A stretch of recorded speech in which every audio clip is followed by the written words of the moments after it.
here at AmFest 2025. Vanessa Broussard with Lindell TV, and I am here with one of the best dressed men in the Republican Party. Everyone meet Brick Suit. Love your suit. Good to have you on the show. Great to be here. Thank you very much. So let's talk about your Brick Suit. This replicates and it's focused on the wall because you want President Trump to build the wall. And so you caught the eye many times from President Trump on the campaign trail, always front row. Talk about the suit and how you came up with the idea. Well, back in 2019, when people were being deplatformed from social media, I had already had a Make America Great Again hat. And then I knew I was going to go to D.C. on a vacation, and I wanted something more than just a hat to trigger the leftists, and that's when I found the suit. And so I bought the suit for this trip to D.C., and I was going to Pennsylvania, and the day before I left San Diego, President Trump announced a rally in Montoursville. I went to that rally. I was in the front row. He called me up on stage, and when the President of the United States calls you up on stage and you're wearing a brick suit, you become Brick Suit, and that's how it started. I love it, and his hat says, "I love walls." So do I. You know, they're great. So I love the suit, and you know, while you were telling me that story President Trump brought to you on stage, I had a memory come across. You were actually in Butler, were you not? I was at Butler. I was in the front row. I was looking at the Jumbotron when he was shot. My attention moved to the left where I perceived the sound is coming from, and by the time I looked back, he was already being covered up by the Secret Service agents. So it was a very anxious few moments until he stood up.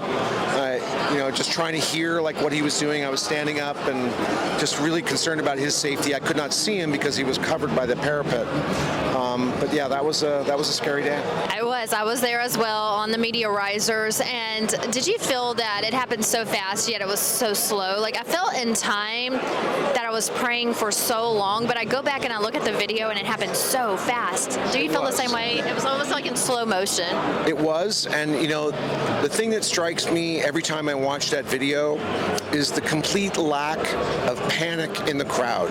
Even the people behind him are just concerned about him. Yeah. Nobody running. I mean, nobody. There was no panic, no stampede, no screaming. Even after people knew what was happening, that wasn't the reaction. And I think that a large part of that is President Trump's presence of mind to show everybody that he was okay, to raise his fist in the air. Because he said this at the Republican National Convention, that he could see us, but we couldn't see him. Like you just mentioned, you were front row and couldn't see him, but he could peek through the Secret Service on top of him and see us just standing there waiting and watching. And that's where the fight came in, to let everyone know he was okay and to keep fighting. Absolutely. And if he hadn't done that, we would have had like 2 or 3 hours before we knew he was okay. And nobody panicked because he was able to show that fortitude there. And that was all him. And it's crazy that some people think that was all scripted. I think that's baloney. I was there front row. It was not. I was there as well. It was not. We are here to tell you 2 eyewitnesses to it. It was not. Let's talk about 2026. Okay. It's coming soon. Midterms. We have to win, Brick Suit. You are a delegate in California for the RNC.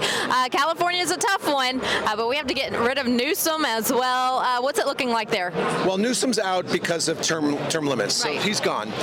So we might have Katie Porter, who's like a serious clown case, running for governor in California. The real problem with midterms for California is they're doing redistricting. It's going to be challenging for us to retain all the seats in the House that we need. And historically, the party in power does poorly in midterms, and we need to retain control of the House of Representatives, and that's an uphill battle. And it's going to take everybody. I mean, it's winnable, but we need to focus on getting there, and we need to encourage more people to volunteer. We need to encourage more people to be door knockers. We need to encourage more people to do phone banking. And if you've never volunteered before, this is the campaign to start. Just do it on a small scale. Find somebody local that you like and dip your toe in it and see if see if there's something you can do and you can enjoy, and then do a little bit more of it. You don't have to be doing 40, 50-hour weeks like some full-time political operatives.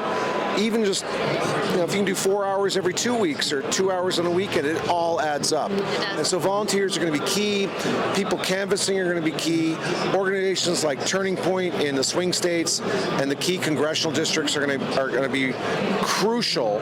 And supporting them, and if you can support them with a donation, that's great. But if you can support them with your time and your volunteer efforts, that's also extremely important. Yes, so make sure you get out to vote in 2026. And we're here at Turning Point, so we have to say make sure your 18-year-olds are registered. If your kids are in college, make sure they're registered. Make sure they vote next election. And they can register if they're not 18 now, as long as they're 18 prior to the election. So they can be 17 now, as long as they're born before election day in 2026, they can register. Absolutely. Get your kids registered. We have to win. And we did it in a landslide in 2024. Trump won the popular vote. We won the House. We won the Senate. We won the presidency. It can be done, like Bricksuit just mentioned, but it's going to take you and him and me and everyone in this country to make sure that we do not let the Democrats win in 2026. Because let me tell you something. If they do, they're coming after President Trump. They're coming after Mike Lindell. They're coming after all of us yet again. And so it's up to us to make sure that doesn't happen. Love the outfit. I think I'm going to see this outfit in the Smithsonian one day. Well, it's got some history behind it. I don't know about the Smithsonian, but Presidential Library? Oh. Maybe. Hint, hint. Wink, wink, President Trump, if you're watching. Bricksuit, so good to see you. Thanks so much for being here. A pleasure to be here. Thank you. And I'm Vanessa Broussard. You're watching Lindell TV. But first, a look at our top stories. President Trump